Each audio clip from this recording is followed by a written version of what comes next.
dikerjakan sebenarnya sebagai seorang senior sales manager, pastinya kita jualan produk P&G. Kita akan jual produk P&G ke tempat-tempat di mana biasanya konsumer kita bisa menemukan produk kita. Contohnya ada di Carrefour, ada di Alfamart, ada di Indomaret. Tapi tugas kita itu nggak cuma jualan produk P&G ke mereka. Tugas kita adalah untuk membangun bisnis bersama Carrefour, Alfamart, Indomaret, dan toko-toko retail lainnya. Menurut aku, sales itu akan dibutuhkan di industri manapun. Baik industri FMCG, industri misalnya engineering, industri katakan medical, itu semua membutuhkan sales. Karena kenapa? Yang namanya profit itu bisa kita dapatkan kalau ada penjualan. Penjualan itu bisa didapatkan kalau ada tim salesnya yang bergerak. Nah, sebenarnya skill tuh banyak banget yang bisa membuat orang menjadi sales manager yang baik. Tetapi menurut aku ada 2 skill dasar yang sangat penting. Yang pertama namanya adalah account penetration. Nah, apa sih artinya account penetration?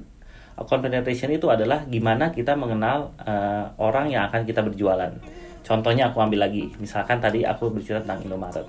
Nah, aku harus mengerti Indomaret itu adalah company yang seperti apa. Kemanakah Indomaret ingin membawa company mereka dalam waktu 5 dan 10 tahun ke depan.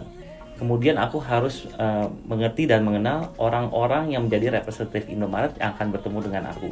Aku harus kenal karakteristik mereka, aku harus kenal latar belakang mereka, aku harus tahu style negosiasi mereka, dan aku juga harus tahu mereka di Indomaret, target mereka tuh seperti apa.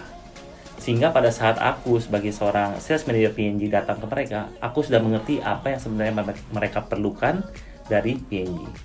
Yang kedua, tentunya yang namanya sales pasti adalah negosiasi. Nah, negosiasi itu seperti apa sih? Nah, negosiasi itu sebenarnya kita tahu bahwa Indomaret pasti menginginkan sesuatu dari P&G, dan sebaliknya, P&G menginginkan sesuatu dari Indomaret. Yang sering terjadi adalah bahwa keinginan Indomaret dan P&G itu ada yang berbeda, tapi ada juga yang sama. Nah, untuk keinginan yang sama itu gampang. Ketika kita ngomong dan bernegosiasi mereka, pasti yang namanya kata sepakat akan cepat kita dapatkan. Tapi bagaimana untuk keinginan-keinginan yang berbeda?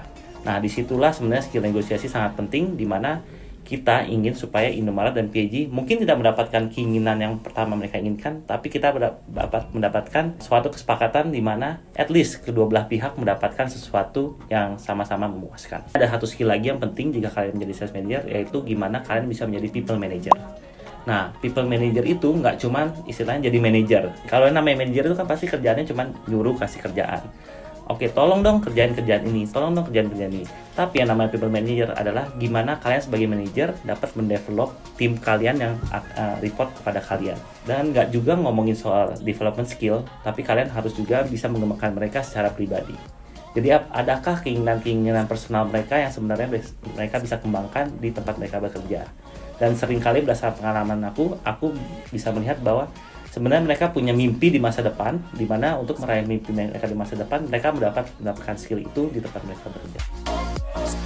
Sebenarnya paling menyenangkan adalah aku belajar banyak hal baru tentang dunia FMCG. Jadi yang tadinya aku nggak tahu gimana sih caranya sebuah produk bisa ada di Indomaret, sekarang aku ngerti. Oh, ternyata prosesnya tuh nggak semudah itu. Prosesnya susah, tapi ternyata proses yang susah itu yang harus negosiasi nggak cuma sekali, 2 kali, sometimes aku harus negosiasi selama 3 bulan sampai 6 bulan. Ternyata proses itu yang merupakan proses yang menyenangkan. Nah, di situ aku merasa, oh bener nih, ternyata aku masuk sales itu sesuatu yang aku suka. Nah, kemudian setelah itu ketika aku udah mulai naik ke posisi senior sales manager, yang aku cerita, aku juga ada beberapa orang yang report dari klien aku. Nah, ternyata aku menemukan passion bahwa ternyata aku itu senang untuk mendevelop people. Nah, di sanalah aku tahu bahwa ini emang benar tujuan aku masuk sales. Aku nggak cuma suka jualan, tapi aku juga happy untuk mendevelop people. Sebenarnya aku mungkin bisa bagi menjadi 2 ya, dari segi proses dan dari segi industrinya. Nah, kalau industri mungkin orang lebih banyak kenal yang namanya e-commerce. Nah, e-commerce ini kan orang melihat bahwa e-commerce itu maju sekali.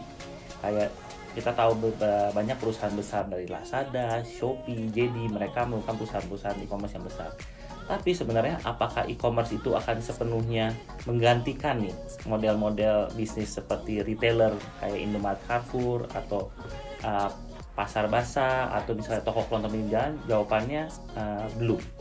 Karena kita lihat di negara sebesar Cina pun yang e-commerce nomor 1 dunia, bahkan kontribusi bisnis e-commerce-nya itu belum 50% dari total bisnis. Jadi kita melihat bahwa sales itu masih sangat relevan, terutama untuk yang non-digital. Kedua, dari segi proses. Memang benar, proses digitalisasi ini membantu kita dalam berbagai banyak proses, terutama untuk proses-proses yang lebih berhubungan dengan data, analisis, administrasi, itu akan mempermudah hidup kita.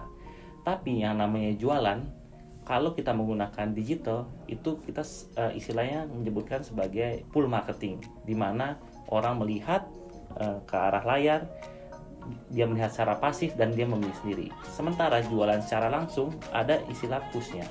Jadi ada negosiasi di sana, ada istilahnya obrolan satu sama lain, sehingga membuat kesuksesan berjualan secara tradisional itu akan lebih tinggi dibanding secara digital.